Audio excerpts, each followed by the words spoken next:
Welcome back to Cinemasaurus Rex. I'm Rocket, and this week it is the original King Kong from 1933. Now, a little fact about this is I saw this when I was probably about 5-6 years old on television. It was recorded off the TV, and the ending of the film wasn't on there because it was set on, the old VCRs, and sometimes the timing isn't quite working. It'd cut off at the end of the film. So it wasn't up until about 2005 when I bought this DVD that I actually ever saw the ending of this film. I've now since seen this version. I've seen it in colour as well. Now, let's just say, if you're going to watch this film, don't watch it in colour, watch it in black and white, because it is a film, it is 1933. This film is like, what, 84 years old, so... And when you look at the colorized version, some of the special effects, how the backgrounds work with, how the optical illusions are done to how it's filmed, it doesn't quite work in colour because it kind of stands out more in black and white. The special effects are hidden quite well, and the special effects are bloody amazing, especially for this time. Really, really good job. Now, we should all know the story of Kong. You must have seen, someone must have seen the version, any version of King Kong. Basically, a greedy man, Carl Denham, who usually films documentaries, wildlife, jungle, stuff like that.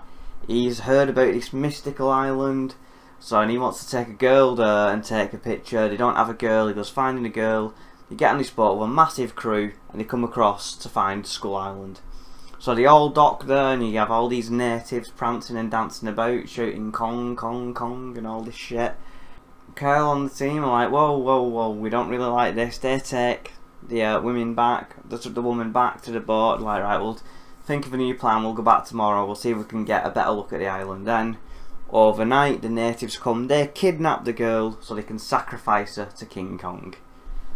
Obviously, the crew notice that she's gone missing, and they chase after her. So, we pick up where the woman, it's Fay Ray in the original. She's screaming her head off as they're making all the dancing and banging away and all that kind of shit, and then we get our first glimpse of King Kong, and he does look good. He does pick her up, and then he just carries her off basically. So that's when all the crew from the ship, they come, they want to go chasing, they want to go pursuing her. So it's like the main bit is on the island really. So our first encounter is between the crew and a Stegosaurus. Now, the Stegosaurus, how it looks is pretty accurate. It's not 100% because I think it ends up with like about 8 spikes on the end of its tail. So there's a couple of inaccuracies, but this is the 30s. We can forgive them for not being accurate on the dinosaurs and shit.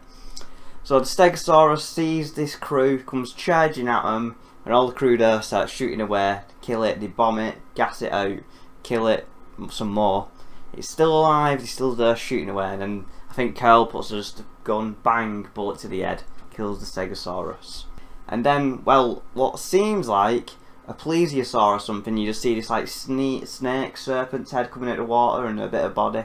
Turns out it's not, it's actually an Apatosaurus, we find out later. That kind of knocks all the crew off the raft, starts biting people, turning them out, chucking dead bodies about, kills quite a few crew, and then really pursues them. Now, again, we can't really focus on the fact that Apatosaurus is a herbivore, probably wouldn't be chasing down and hunting people, but, we'll forgive him. He managed to escape the Apatosaurus, and then this is where we come with the scene, and this scene is done really well. It's basically, they're all going across this big log, but Kong clocks him, and he starts twisting and stuff like that. So obviously, how they've filmed it all and look how it's done looks and works really well. It's pretty convincing how it's been done. So Kong starts twisting this big log whilst people are crossing it, and Jesus, he literally kills everyone. He kills all the crew. They all go flying off, and it shows them die. They go flying, smack their head against the wall, end up dead. Only 2 people survive, and that's Driscoll and Denham. They're like the 2 main ones, but they're on the opposite sides of the thing, opposite sides of like the canyon. This T-Rex comes, clocks Fay Ray, he's going to go after her, she starts screaming, Kong comes in, and this is where we get our first fight, the first time we ever see King Kong have a fight. So it's King Kong versus the T-Rex. Now, it's a pretty good fight. King Kong, tries to get him in the headlock at first, but T-Rex trying to bite him. King Kong goes for a couple of jabs. He's quite the boxer, is our Kong. He goes for a few jabs, saying, catches him, clocks him in the face a couple of times, gets bitten, gets him down. This is where King Kong goes for the double leg takedown. He gets him down, goes for the ground and pound, but the T-Rex kicks him off him. He's not having any of it. The Rex is back up. King Kong then goes for a single leg takedown. He tries getting him on again. He doesn't get him. So he's got his back to the T-Rex at this point, gets him from the head, flips him over onto his back. But the Rex gets up, and this is where the size comes in, because the T-Rex is a little bit bigger than King Kong, but King Kong managed to outmaneuver him, get the agility, jump on his back, lock in a sleeper hold, and this is where the sleeper kind of turns into Kong's finisher. He gets these demandable claw in, because this must be Kong's finisher, because this is that kind of the move associated with him. He gets the claw in there, then he gets the top of him kind of like a vice grip, starts ripping open the Rex. The Rex falls down on the floor. He's getting him, does that, breaks his jaw, then starts playing with his jaw on the floor, beats his chest. Kong has won. Kong has beaten the T-Rex. We go to Kong's cave, and this is where Kong gets his second fight. It happens pretty fast, this. So it's Kong versus the giant serpent, and you think, hey, yeah, last week we had Kong versus a dinosaur, then we had Kong versus a serpent. Very, very homage. So King Kong escapes, definitely paying a lot of homage to this film. So we get King Kong versus the serpent. This is a very short fight. The serpent tries to wrap him around, tries to get that sleeper in. Kong, having none of it, grips him by the head, throws him down, picks him up by the tail, and whips him headfirst into the floor. Done. Job done. As this is happening though, he's left little Fair Ray. She's on the outside of the cave here, waiting. Where there's a pterodactyl comes flying in, and that's going for her.